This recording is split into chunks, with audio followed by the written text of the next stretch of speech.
네, 본격적인 6월 증시가 시작되면서 증권가에서는 여러 가지 신호들이 나오고 있습니다. 오늘 글로벌 전략가들에서는 6월 증시의 전망과 어떤 영향을 미칠지 하나씩 살펴보도록 하겠습니다. 하나증권 이경수 수석연구위원 모셨습니다. 위원님 안녕하십니까? 네, 안녕하세요. 유럽중앙은행 ECB가 먼저 예금금리를 5년 만에 처음으로 0.25%포인트 인하한 소식을 우리 증시가 쉬는 동안 들었습니다. 캐나다에 이어서 두 번째로 금리를 내렸고요.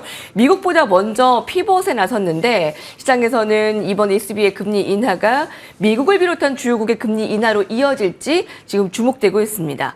그런 가운데 최근에 달러 인덱스와 미국의 명목금리가 낮아지고 있습니다. 그럼 금리 인하 기대감과 동시에 글로벌 위험 선호 부각이 될 수도 있다. 이런 시각이 나오는데 이게 무슨 말인가요? 예, 일단 뭐 금리가 떨어진다라는 것 자체가 이제 글로벌적으로 가장 위험 선호의 핵심 지표라고 보시면 될 것 같습니다. 그리고 뭐 이제 금리와 함께 또 이제 달러 인덱스 상당히 중요하겠죠. 그러니까 금리가 떨어지고 있고 달러 인덱스가 떨어지고 있다라는 거는 글로벌 주식시장 측면에서는 가장 큰 호재라고 보시면 될 것 같습니다. 하지만 이제 한국 증시 같은 경우는 최근에 약간 이제 그 위험 선호보다는 약간 안전 자산 선호도 같이 좀 관찰이 되고 있다. 특히나 이제 한국뿐만 아니라 이머징 시장 내에서 이제 신흥 시장 채권 가상금리라는 게 있습니다. 그러니까 이머징 시장에 대한 리스크 프리미엄을 이제 측정을 하는 건데요. 요게 이제 좀 이제 보시다시피 좀 급등하는 그런 모습이 관찰이 됐습니다. 글로벌이라든지 미국이라든지 유럽이나 이런 쪽은 이제 센티먼트가 좋은데 아시아는 좀 못 믿겠다라는 얘기가 되겠습니다. 그런 측면의 어떤 그 이면에는 물론 이제 통화 정책의 핵심은 기축 통화이기 때문에 미국하고 유럽, 뭐 일본 이런 쪽이 이제 통화 정책의 핵심적인 수혜를 보는 것은 맞습니다. 그렇다면 기존 같은 경우에는 이제 금리가 떨어지게 되면 미국 금리가 떨어지게 되면 이런 것들이 리스크 온으로 인식이 되면서 선진국은 어느 정도 조금 이제 포션을 좀 유지한 채 혹은 조금 줄이면서 이머징을 향해서 리스크 테이킹을 이제 경유를 했다라는 거죠. 근데 그런 모습이 관찰되지 않다라는 거는 미국 경기라든지 글로벌 경기에 대한 이머징이, 그러니까 글로벌이라든지 미국 경기가 조금 둔화됐다라는 측면으로, 그러니까 금리 인하는 기본적으로 경기가 엄청나게 좋을 때 우리가 활용하기 어렵습니다. 왜냐하면 인플레이션에 대한 우려가 반영이 되기 때문인데요.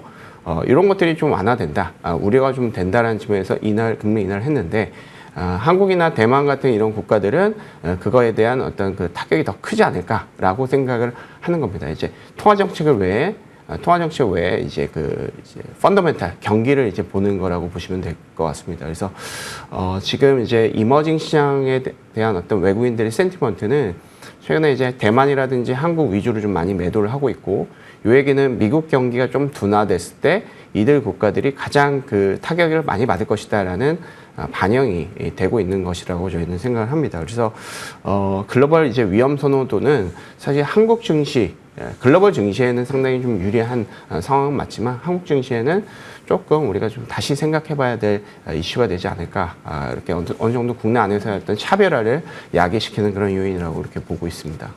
금리 인하 이제 기대감은 이제 호재가 될 수 있는데, 이제 경기 우려감이라는 문제에 봤을 때는 이머징 시장에서는 좀 둔화로 받아들일 수 있다라는 말씀이시죠? 그러니까 외국의 센티멘탈이 지금 이머징 시장 안에서는 좀 좋지 못한 인식이 좀 6월 안에는 좀 이어질 수 있다라는 말씀이신가요? 그렇죠. 지금 이제 제조업 경기 지표도 네. 좀 이제 예상치를 이제 하회하면서 금리가 많이 이제 급락을 했습니다. 미국 명목 금리 기준이고요. 그리고 이제 미국 그 기준 금리의 어떤 그 점도표가 이제 후반부로 계속 좀 밀려가고 있고요. 그런 측면이 있습니다. 그래서 유럽 같은 경우는 이제 선제적으로 금리에 대한 어느 정도 좀 전에 말씀드렸다시피 유럽도 일본도 모두 기축 통화로 봐야 되기 때문에 본인들이 경기가 좀 좋지가 않는다라는 측면을 금리 인하로 어느 정도 이제 선제적인 반영을 할 수는 있겠지만, 한국 같은 경우는 그렇게 될 수가 없겠죠. 아무래도 금리의 어떤 그 방향성을 미국을 따라갈 수밖에 없습니다. 근데 미국은 뭐 잘 아시다시피 경기가 상당히 좀 좋고 기업 이익도 상당히 좀 좋은 네. 환경입니다. 그런 측면에서 한국은 좀 이제 글로벌 대비해서 이런 측면에서 또 통화 정책에 대한 어떤 메리트를 위험 선호로 이제 100% 반영하기는 좀 어렵고 좀 전에 말씀드렸다시피 미국이 이렇게 이제 경기가 조금 둔화되는 측면 그리고 고용 지표도 좀 이제 둔화된다는 그런 측면에서 이제 조금 이제 둔화됐을 때 요거 이제 미국 경기와 센티먼트 가장 이제 밀접성이 있는 이제 대만이라든지 한국 측면에서 좀 리스크가 있다. 네. 저는 그렇게 생각을 하고 있습니다. 네.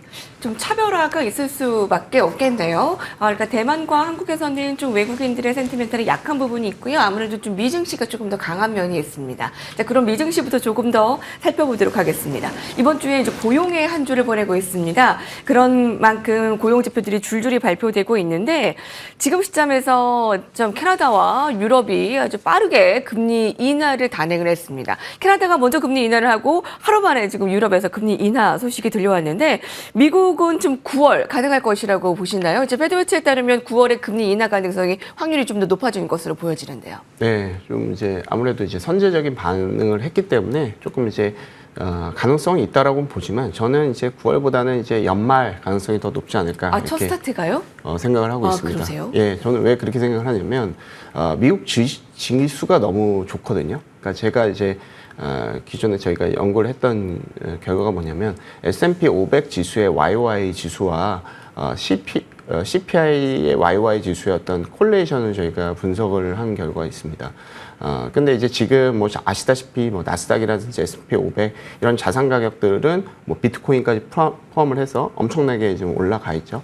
그리고 나서 요것이 한 7개월 이후에 그 물가지수 상승으로 야기가 되는 그런 모습이 항상 관찰이 됐거든요. 그래서 이번 지금 이제 미국 증시가 이렇게 많이 올라가고 있는 상황에서는 사실 그 인플레이션에 대한 어떤 우려를 분명히 반영을 하지 않을까 이렇게 생각을 하고 있고요. 이런 것들은 이제 미국 같은 경우는 다른 국가와 좀 다르게 경기라든지 이런 측면, 지수 측면에서 너무 좋았기 때문에 이런 거에 대한 조금 이제 리스크가 분명히 있다. 그래서 금리가 이제 뭐 다른 국가들이 금리를 낮춘다고 해서 미국이 낮출 가능성은 그렇게 크진 않은 국면이다 이렇게 보고 있고 보시다시피 뭐 잘 아시다시피 반도체 위주의 어떤 그 경기 AI에 대한 그 경기 회복이 상당히 좀 강하게 일어나고 이거를 큰 이제 빅 무브를 웨이브를 이제 일어날 수가 있는 상황이기 때문에 아무래도 이제 미국 같은 경우는 조금 더 신중할 것 같고 이런 자산 가격의 상승은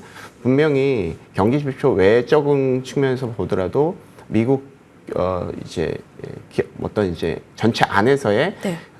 좀 뭐 소비라든지 여러 가지 그 경기 측면에서 파급 효과는 분명히 있을 거거든요. 그러면서 저는 인플레이션 가능성이 상당히 좀 높다라고 보고 있기 때문에 사실 당장 뭐 9월 달보다는 네. 연말 가능성이 좀 높지 않을까. 왜냐하면 이제 자산 가격이 너무 많이 올랐다라는 측면에 저는 생각을 하고 있습니다. 그래요? 자, 하나증권에서는 이제 올해 9월 금리 인하보다는 미국에서 연말에 금리 인하 시점이 되지 않겠느냐라고 예상했는데 그러면 올해 한 번밖에 안 할 수도 있는 거네요?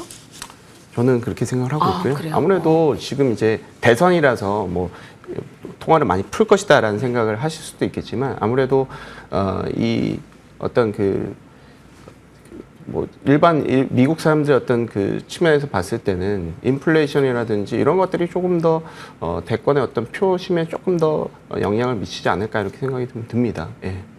예. 자, 올해의 금리 인하 미국에서 한 차례 내지는 두 차례, 일단 하나증권에서는 한 차례가 되지 않겠느냐 예상하고요. 자, 9월이냐 연말이냐 여러 분석들이 나오고 있습니다. 지금 시장의 흐름을 봤을 때는 여전히 한국과 미국에서는 이제 반도체 흐름을 주목할 수밖에 없습니다. 자, 엔비디아 3조 돌파의 소식도 우리나라에서는 어떻게 받아들일까 오늘 너무 궁금한데요. 사실 어제 우리나라 시장이 열렸으면 조금 더 긍정적인 영향을 선제적으로 받지 않았을까 싶은데 오늘은 좀 눌리지 않았습니까? 오늘은 어떤 쪽으로 반응할까도 궁금하고요. 외국인들의 매도세가 강한 현 시점에서 제가 왜 반도체에 어떤 전략이 좀 필요할까 보십니까? 네, 일단 뭐 반도체는 중장기적으로 이제 상당히 한국 증시 안에서는 계속 아웃퍼폼을 하는 그런 측면이었습니다. 그리고 앞으로도 계속 지속이 될 가능성이 높다. 물론 이제 한국 반도체를 미국 반도체하고 이제 비교하는 것은 무리가 있다라고 보고 있고요. 아무래도 이제 그 개인 투자분들이나 기관 투자분들 같은 경우에는 반도체에 대한 롱 포지션을 가지고 있으면 코스피에 대한 인버스에 대한 포지션을 어느 정도 갖고 있을 겁니다. 펀드를 운용하는 측면도 마찬가지고 개인들이 투자도 어느 정도 이런 이제 해치 전략은 분명히 좀 필요하다라고 보고 있습니다. 그래서 반도체가 지금 전체적인 한국 실적에 기여하는 정도가 한 95% 이상이 되기 때문에 아무래도 이제 반도체는 미국 증시가 올라갔을 때 가장 큰 성과를 볼 수가 있겠죠. 그렇다고 이제 기본적으로 이제 뭐 코스닥이라든지 개별 종목군들이라든지 이런 성장주 위주의 어떤 그런 종목군들에 대해서는 저는 약간 좀 그 의문을 좀 갖고 있습니다. 아무래도 이제 실적 베이스 측면에서 기대감이 조금 더 크다, 밸류에이션이 너무 높다라는 측면으로 저희는 생각을 하고 있고요. 오히려 저희는 가치주라든지 고배당 종목군들을 좀 우리는 봐야 된다고 생각을 합니다. 기본적으로 이제 저는 중장기적인 컨셉은 한국은 반도체 혹은 가치주 그리고 고배당주 이런 스타일에 대한 강세가 추세적으로 나타날 수 있다라고 저희는 보고 있고요. 이제 성장주에 대한 진영은 성장주에 대한 투자는 저희가 이제 미국 주식이라든지 글로벌 여타 어떤 이머징 국가에 대한 투자가 지금 모두 다 이제 많이 하고 계시잖아요. 그래서 그런 측면에서 조금 더 좋다라고 생각합니다. 왜냐하면 한국 같은 경우는 글로벌 대비해서 성장률이 조금 이제 둔화되고 있고요. 네. 그러면서 이제 액티브 펀드라든지 이런 이제 개별 종목군들을 할 수 있는 그런 펀드들은 글로벌로 이제 이전이 되는 것은 어떻게 보면 당연한 수순이라고 저희는 보고 있고요.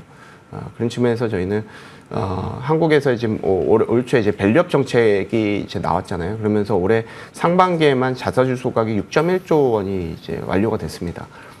요거는 이제 평균적으로 코스피에서는 연간 자사주 소각이 1조 남짓 될까 말까 하거든요. 근데 올해 이제 어찌됐건 밸류업 정책에 대해서 여러 가지 좀 의구심을 많이 갖고 있는 분들 많이 계시는데, 어찌됐건 밸류업 정책 이후에 배당 추정치가 조금 올라갔고, 특히나 자사주 소각이 상당히 좀 많이 늘어났다는 측면은 기본적으로 한국은 전형적으로 이머징에서 선진국으로 넘어가는 그런 정책적인 움직임이라든지 이런 시스템 변경에 있다라는 측면으로 보시면 될 것 같습니다. 그래서 저희는 계속해서 한국은 추세적인 어떤 그 스타일이 주주 환원율이 지금 글로벌 대비해서 너무 낮기 때문에 지금 29%입니다. 미국 같은 경우는 순이익의 100%를 자사주 소각으로 모두 소각 플러스 배당으로 모두 다 이제 할당을 하는데, 한국 같은 경우는 30%밖에 안 한다는 것이고, 올해 이제 상반기에 나타났던 이 자사주 소각 6.1조 원 이런 것들 때문에 올해 이제 예상되는 주주 환원율은 엄청나게 높아지게 됩니다. 유럽 사례에서 예전에 봤을 때 주주 환원율이 높아지고 있는 가운데에서 고배당이라든지 가치주의 퍼포먼스가 벤치마크 대비해서 상당히 아웃퍼폼을 했거든요. 네. 유럽의 2000년도부터 2008년도까지 유럽 그 주주 환원율이 40%에서 80%까지 올랐습니다.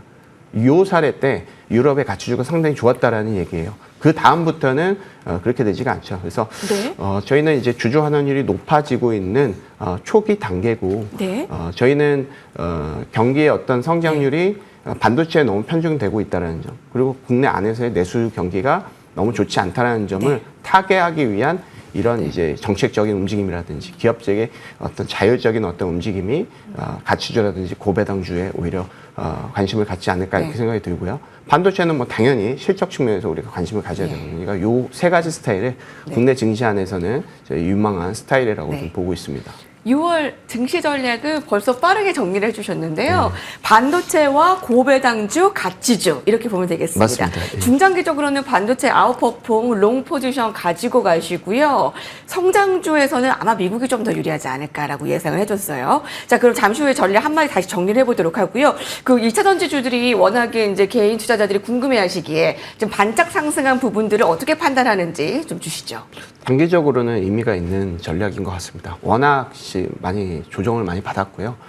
지금 이제 2차 전지 종목군들이 올라갔던 그 계기가 GM의 이제 전기차 판매량이 상당히 좀 급증을 하면서 이거에 대한 기대감이 있는 거잖아요.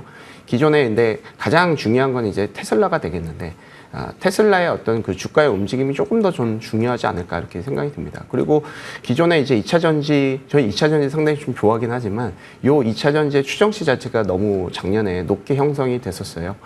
지금 이제 주가는 올라가고 있지만 컨센서스는 아직 올라가지 못하는 그런 환경이고, 사실 이제 GM에서도 뭐 전기차에 대한 추정치가 계속 올라가고 가이던스를 놓게 된다라고 하지만 요 추정치 자체도 GM에서도 너무 높게 나타난 상황이거든요. 그래서 저 같은 경우에는 일단은 단기적으로 버텀 피싱 측면에서 낙폭 과대 측면에서 어떤 그 기대감이 조금 단기적으로 좀 나타날 수 있겠지만 좀 전에 말씀드렸던 코스닥이라든지 이제 성장주의 어떤 핵심이잖아요.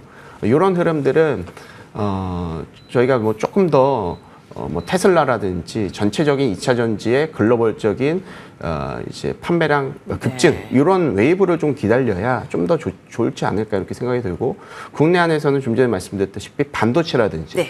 그 고배당을 저희가 좀 많이 주고 있는 이제 자동차 은행 이런 쪽들이 네. 너무나 이제 뭐랄까 뭐 지금 센티먼트가 이쪽에 좀 많이 네. 쏠려 있는 측면이 있기 때문에 저는 조금 신중해야 되지 않을까 이렇게 저는 생각을 하고 있습니다. 네. 지금 주주 환원율이 우리나라 너무 낮다라는 것을 지적해 줬는데 빠르게 주주 환원 정책을 올려 잡아야 되는데 올 하반기까지 그게 이뤄질 것 같다라는 기대 면에서 고배당과 가치주 살펴보면 되겠네요. 반도체는 네. 물론 봐야 되고요. 네, 맞습니다. 네, 자동차 은행 쪽 살펴봤습니다. 자, 전략 도움 되셨길 바라겠습니다. 하나증권 이경수 수석연구위원과 함께했습니다. 고맙습니다. 네. 감사합니다. 네, 글로벌식스 여기까지입니다. 어제, 오늘 지금 미국 증시 오른 부분들 오늘 국내 증시 많이 반영이 되었으면 좋겠네요. 좋은 전략 세우시고요. 다음 주 월요일에 뵙겠습니다. 감사합니다.